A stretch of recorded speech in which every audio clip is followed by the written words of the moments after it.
Habakuk chapter 1. Ito ang mensahe na nireveal ng Diyos kay Prophet Habakuk. Ang reklamo ni Habakuk: Lord, hanggang kailan ako hihingi ng tulong sa iyo bago mo ako pakinggan? Hanggang kailan ako mananawagan sa iyo bago mo kami iligtas sa karahasan? Bakit mo hinahaya ang puro kasamaan ang makita ko habang pinapanood mo lang na nagkakagulo? Pagkawasak at karahasan ang nasa paligid ko. Kahit saan, puro away at pagtatalo. Kaya wala nang silbi ang batas at hindi napapatupad ang katarungan. Tinatalo ng masama ang matuwid sa korte, kaya ang hustisya nababaluktot. Ang sagot ni Lord: tumingin ka sa mga bansa at makikita mo. Magugulat ka at mamamangha. May ginagawa akong malapit nyo na makita na di nyo paniniwalaan pag inyong nabalitaan. Kaya tingnan mo, pinapalakas ko ang mga Babylonians, mabagsik at malahas na bansa na lumilibot sa buong mundo para sakupin ang mga lupaing di kanila. Kinakatakutan at nakakakilabot sila.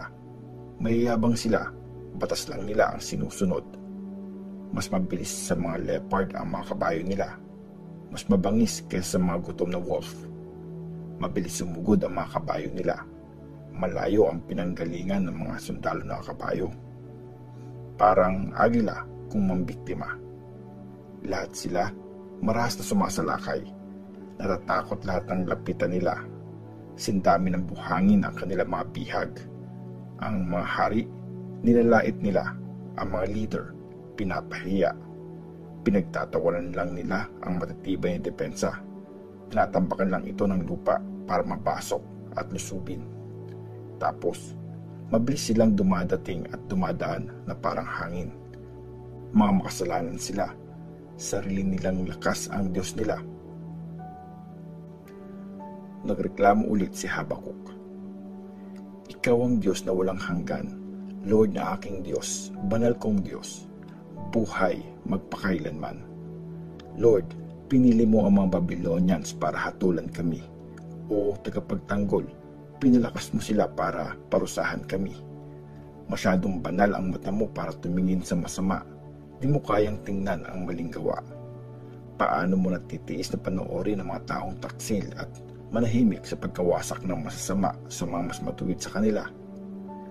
Tinuturing mo lang ang mga tao na parang isda sa dagat, para mga insekto na walang leader. Hinuhuli ng mga Babylonians ang mga tao na parang isdang ginagamitan ng hook. Hinihila at ginagather nila ang mga ito sa lambat. Tapos, nagsasaya at nagsaselebrate sila. Kaya, sinasamba nila ang kanilang mga lambat. Nag-aalay ng insenso para dito. Kasi, gamit ang mga ito, yumaman sila. At masasarap ang kinakain nila. Tuloy lang ba sila sa panghuhuli gamit ang lambat nila at forever na walang awang mangwawasak ng mga bansa? Habakuk chapter 2. Ang sagot ni Lord sa reklamo ni Habakuk. Aakit ako sa tower at doon mag-aabang ako. Hihintayin ko ang sagot ni Lord sa akin at maghahanda sa mga sasabihin ko tungkol sa aking reklamo. Sumagot si Lord sa akin. Isulat mo ang sasabihin ko sa iyo. Iukit mo ito ng malinaw sa mga stone tablets para madali itong mabasa. Isulat mo dahil di pa panahon para mangyari ito. Pero malapit na itong dumating, sure itong magaganap. Kung parang matagal pa, hintayin mo lang. Siguradong mangyayari ito, di na magtatagal. Ito ang mensahe. Ang taong masama, mamamatay. Pero ang taong matuwid dahil sa katapatan sa Diyos, mabubuhay. Mapapahamak ang masasama. Di mapagkakatiwalaan ang kayamanan. Ang mayayabang, di makontento, kasing lawak na mundo ng mga patay ang kanilang kasakiman. Parang si kamatayan, wala silang kabusugan. Sinasakop nila lahat ng bansa. Ginagawa nilang bihag ang mga mamamayan. Darating ang panahon na lalaitin ng mga nasakop na bansa ang mga sumakop sa kanila. Sasabihin nila, kawawa kayo mga kumukuha ng mga bagay na di inyo. Hanggang kailan kayo magpapayaman sa pagpuwersan magbayad ang mga may utang sa inyo? Biglang darating ang panahon na kayo naman ang manghihiram at pagbabayarin kayo ng puwersahan. Darating ang mga kaaway nyo para takutin kayo at nakawan. Dahil ninakawan nyo ang maraming bansa, nanakawan kayo ng lahat na nakaligtas sa inyo. Dahil sa pagpatay nyo sa mga tao at sa karahasan nyo sa mundo, sa mga bayan at sa lahat ng nakatira dito. Kawawa kayong yumaman ng pamilya dahil sa pagnanakaw para magpatayo ng bahay na protektado nang di kayo mapahamak. Ang inyong mga plano ang magdadala ng kahihiyan sa pamilya nyo dahil marami kayong pinatay na tao. Siguradong mamamatay kayo. Kahit mga batong nasa pader, sisigaw laban sa inyo. Ganon din ang mga kahoy ng bahay. Kawawa kayo mga pumapatay ng mga tao para makapagtayo ng city. Mga nagtatatag ng bayan gamit ang dahas. Nasusunog lang ang pinaghirapan ng mga sinakop niyong bansa at nagpapagod lang sila sa wala kasi si Lord na makapangyarihan ang may gawa nito. Pero mapupuno ang mga tao sa lupa ng kalaman tungkol sa glory ni Lord kung paano napupuno ng tubig ang dagat. Kawawa kayo, pinainom nyo ang mga bansang malapit sa inyo ng alak ng inyong galit. Nilalasing nyo sila para tingnan silang hubot-hubad. Mapupuno kayo ng kahihiyan imbes na karangalan. Maglasing kayo at magpakita na kahubad. Ang alak na parusa na hawak ni Lord, ipapainom niyo sa inyo at papalitan ng kahihiyan ang karangalan nyo. Ang karahasang ginawa nyo sa Lebanon, mangyayari din sa inyo.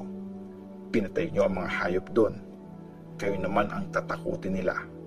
Dahil ito sa pagpatay nyo sa mga tao at sa karahasan nyo sa mundo, sa mga bayan at sa lahat ng nakatira dito. Anong silbi ng isang Diyos-Diyos na nagawa lang ng tao? Isang ribultong metal na nagtuturo ng kasinungalingan? Useless na magtiwala dito ang gumawa nito. Hindi man lang ito makapagsalita. Kawawa kayong mga nagsasabi sa isang pirasong kahoy, gising, o sa batong di makapagsalita, bangon. Di kaya magsalita ng Diyos-Diyosan. Nababalot man ito ng silver o gold, wala itong buhay. Pero si Lord ay nasa banal niyang temple. Manahimik sa harap niya lahat ng nasa lupa. Habakkuk chapter 3. Ang prayer ni Habakkuk. Ito ang prayer ni Habakkuk na prophet. Lord, narinig ko ang tungkol sa iyo at sa mga gawa mo. Lord, na-amaze ako. Gawin mo ulit sa panahon namin ang mga ito. Mga bagay na ginawa mo dati, iparanas mo sa amin ngayon. Kahit galit ka sa amin, sana maawa ka pa rin. Padating na ulit ang Diyos mula sa lupain ng Edom, ang banal na Diyos mula sa mga hills ng Paran. Pinapalot ang langit ng glory niya at napupuno ang lupa ng papuri sa Kanya. Dumadating siya na kasing liwanag ng kidlat, may liwanag na lumalabas sa kamay niya. Doon nakatago ang power niya. Nagpapadala siya ng matinding sakit at inutusan niya ang nakakamatay na sakit na sundan siya. Huminto siya at nayanig ang lupa. Sa isang tingin niya, nanginginig sa takot ang mga bansa at nabibiyak ang mga sinaunang bundok. Lumulubog ang mga lumang burol, mga nilalakaran niya nung una pa. Nakita kong giba ang mga tent ng Kushan. Nanginig ang kurtina ng mga taga-Midian. Lord, sa mga ilog ka ba nagagalit? O galit ka sa mga dagat? Nakasakay ka sa mga ulap, parang kabayo mo ang mga ito. Habang pinapalo ang bayan mo, kinuha mo ang pana mula sa lagayan at niredy mo ang mga arrows. Biniyak mo ang lupa at nagkaroon ng mga ilog.